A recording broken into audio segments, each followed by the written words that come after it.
Hello and welcome to my channel over here at Nene's Prepared Kitchen. Guys, the price of cereal nowadays is totally gone out of the roof.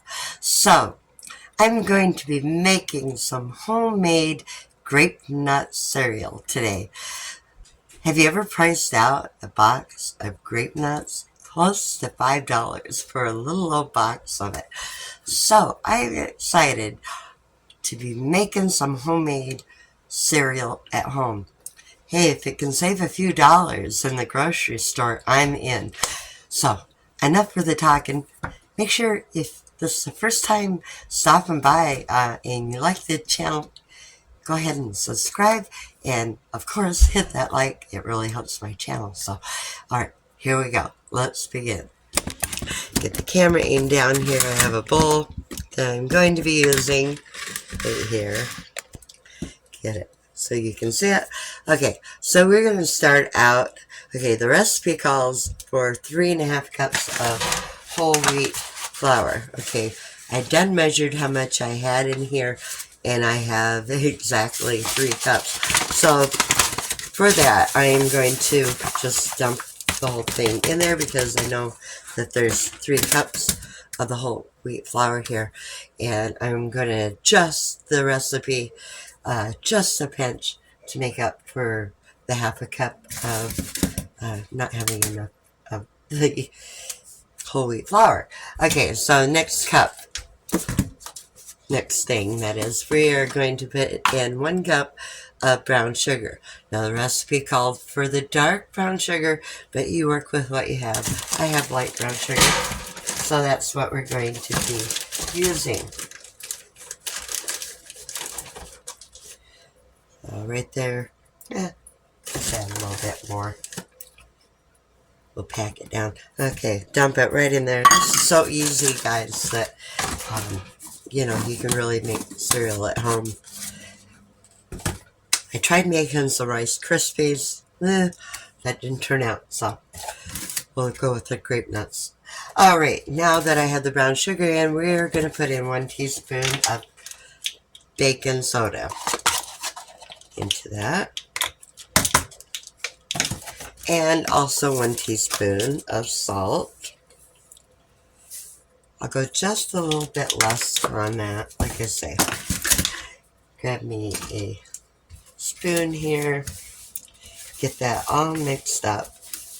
Now, in the recipe, it called for 2 cups of buttermilk, but because of that 1/2 cup that I'm lacking in the whole wheat flour, I'm going to be using 1.5 cups of sour milk.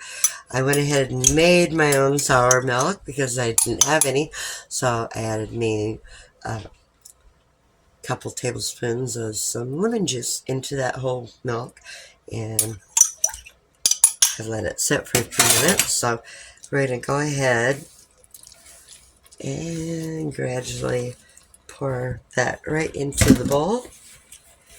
Give it a good mix here.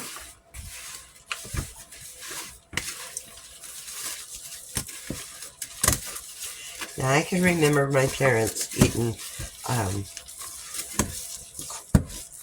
the grape nut cereal when I was a kid. So. Okay, now that we have it mixed up, I'm going to take my cookie sheet right here, and we are going to heavily grease that up.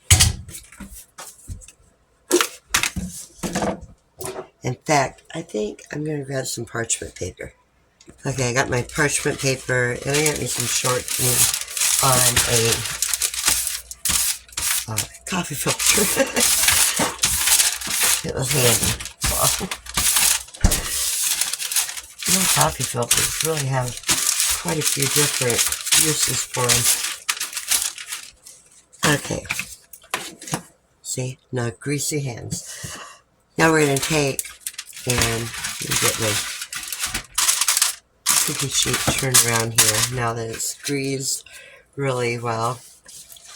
And take and spread this out onto the cookie sheet.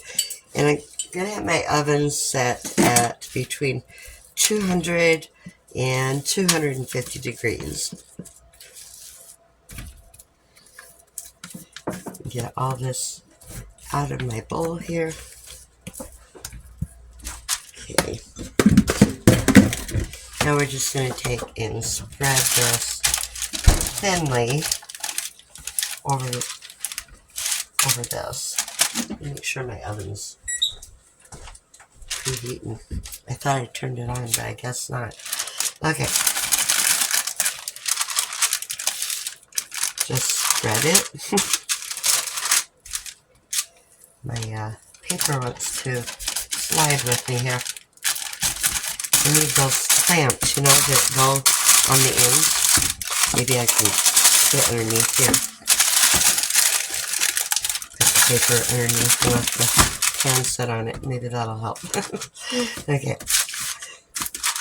It's like get it spread thin as possible and as even as possible on there.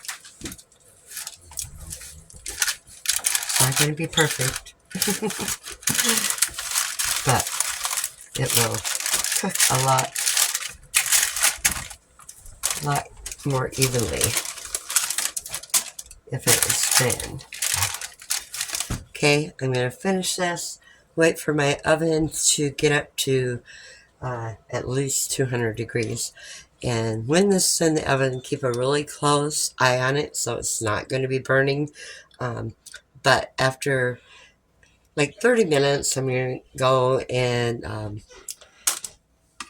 take a spatula to it and mix it up a little bit, and then it'll go in for another 30 minutes. But keep an eye on it in between so that it doesn't burn on you, because you don't want it to do that. That looks pretty thin there, so all I gotta wait for is the oven now. So I'll be back in just a few. Okay, I got it all spread out. My oven is now at 200 degrees, so I'm gonna pop it in the oven. I'll be back and show you what it looks like when it's done. Maybe I'll pop in the middle when I'm checking it out also. So make sure you stay tuned, guys. Thanks so much for stopping in, and we're learning how to make homemade grape nuts today. Okay, I pulled it out. It's been a half hour, so now I'm just going to go along and kind of stir it a little bit. See, you can't even see it, can you? There we go. And that probably ain't going to work. Let me get something with a little bit more oomph on it. I'll use a spatula. Here we go. So I'm just going to go along and kind of break it up here. And I'm really glad it's not sticking. I'm so afraid that it would stick. So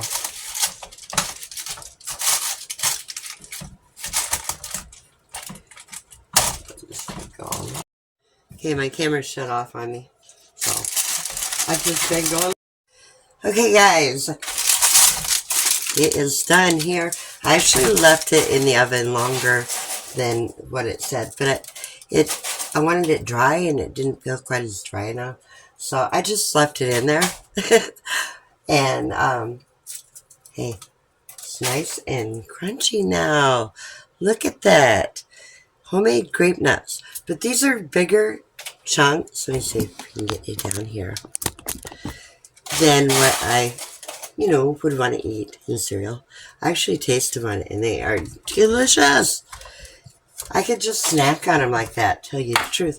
And I thought they would be good also on top of like yogurt, but I don't have a food processor that is recommended. Instead of food processor or meat grinder, well, my meat grinder is kind of put away, so I'm just going to put some in here and hopefully it doesn't mush it too much or, get it too fine. I don't want it to be powder either. So let's give this old blender a shot here and see what it can do. Okay, chop. Chop, so I'll go that. Okay. Okay. It's looking more like I want it. Okay. See how I got it to smaller chunks? Now I have me a quart jar here. I'm just going to put it in the quart jar to store it and finish up the rest of this. Get it in the jar. You can kind of check it out a little bit more. Right there. That looks pretty good, you know? Homemade cereal that you can make yourself. You don't have to pay that almost $5 for a small box of grape nuts. You know, you can make it your own, and that was very, very easy to make, I gotta say. So, anyway, guys, if you enjoyed the video of the homemade grape nuts, give me a thumbs up and subscribe. Thanks so much for watching. Till the next video. God bless. Bye.